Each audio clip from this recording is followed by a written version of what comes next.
Welcome friends. This is the fourth video of my mini lecture series on clinical anatomy, and today's topic is anatomical basis of black eye.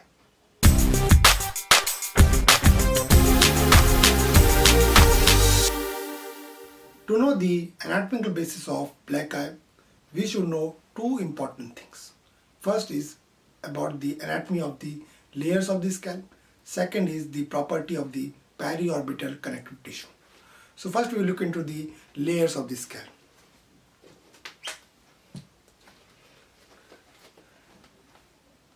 We are viewing the skull from the lateral aspect.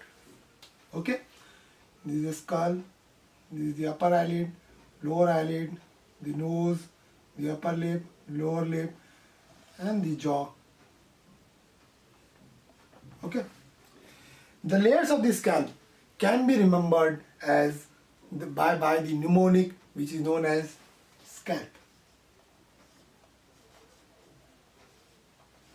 Okay, the first layer is the layer of the skin. Okay, second layer is the layer of dense connective tissue which is lying just beneath the layer of the skin. Suppose this is the layer of the dense connective tissue. Okay, then the third layer, very important layer, is known as aponeurotic layer or the glia protica, which is represented by two muscles and an intervening aponeurosis. The two muscles are known as occipitalis muscle, which is lying posteriorly, and a frontalis muscle, which is lying in front, both of which are connected by an aponeurosis, which is known as glia aponeurotica. Now we have to look into the attachment of this layer. Posteriorly, this layer is attached to at the level of the external occipital protuberance and the superior nuchal line on both these sides. Okay. In front, this muscle, frontalis muscle, does not have any bony attachment. So where does it go? This muscle gets fused or merged with the subcutaneous tissue of the upper eyelid and the root of the node. So it gets merged with the subcutaneous tissue and the skin of the upper eyelid and the root of the nose. Okay. What about the lateral aspect? Laterally, it is getting fused or attached with the zygomatic arch. Suppose this is a zygomatic arch. It is getting attached to the level of the zygomatic arch. Okay. Below this layer would be a layer of loose connective tissue which is occupying a potential space known as subaponeurotic space. So let us assume this is the layer of the loose connective tissue. This layer contains very important blood vessels which are known as emissary veins.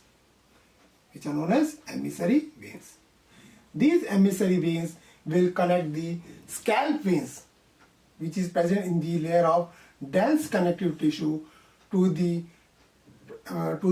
diploid veins, which are present in the skull bones. Okay, and below to the level of the intracranial venous sinuses also.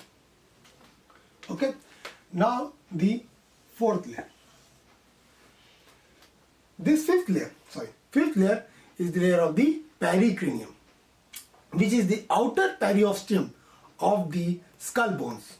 So if this is the skull bone, okay,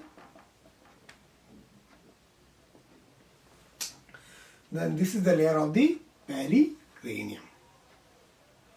Okay, this is the first point that we have to remember.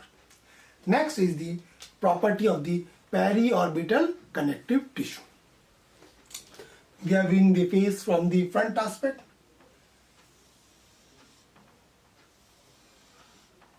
These are two orbits, the nose. Okay. The connective tissue which is underlying the upper eyelid and the lower eyelid is known as periorbital connective tissue and this periorbital connective tissue is very loose. There are lot of spaces between them, so that any fluid can easily spread along this space. Okay. Now we will look into the causes of the black eye. The first important cause of black eye is any local injury in the orbit. Okay. So any local injury at this level in the orbit can lead to the rupture of the blood vessels which are present around the orbit, which are supplying the orbits. So these blood vessels can get ruptured. So blood will easily spread in this periorbital connective tissue. As I have already told, this is very loose and it will easily spread around the eye, in the upper eyelid as well as the lower eyelid, giving an appearance of a condition which is known as black eye. Okay. Now, what is the second most important causes of black eye? Is any injury to the scalp which can lead to any skull fracture. Okay. So let us see, there is a local injury to the scalp which has led to the rupture of this skull bone. Okay. That will lead to the rupture of these blood vessels which are present in the layer of the loose connective tissue, the emissary veins. Due to the rupture of this emissary vein, blood will collect in this layer, in the subaponeurotic space. This collection of blood can now spread. It can spread anteriorly, it can spread posteriorly, it can spread laterally also. So we will look into all the directions of the spread. Posteriorly, this collection of blood can spread till the level of the external occipital protuberance and the superior nuclear line, because the glabropterygium layer was getting inserted to this external occipital protuberance and the superior nuclear line. They are limited behind. Okay. Laterally, this blood can gravitate till the level of the zygomatic arch, as we have already seen that the glabropterygium layer is limited or attached to the zygomatic arch. It cannot go beyond that.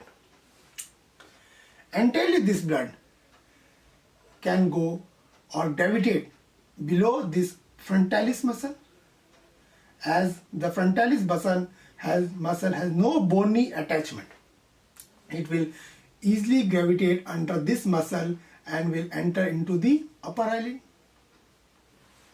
Okay, and we have already seen that the connective tissue or the periorbital connective tissue around the orbit is loose, and that will lead to easy spread of this blood around the eye, around the periorbital space, leading again to the condition which is known as black eye. So if I summarize all the two causes of the black eye, the two important properties that led to the condition of the black eye is the attachment of the glabella panotica posteriorly to the superior nuclear line and the external occipital protuberance related to the zygomatic arch, and anteriorly the frontalis muscle had no bony attachment. It was continuous with the subcutaneous tissue and the skin of the upper eyelid and the root of the nose. Second was the property of the periorbital connective tissue, which was very loose. So we have also seen two causes also of black eye. First cause was any local injury which due to rupture of the blood vessels around the periorbital space, and second was the any injury or wound in the scalp which leads to collection of blood in the subaponeurotic space. Okay, so I think you have now understood the anatomical basis of black eye. Thank you.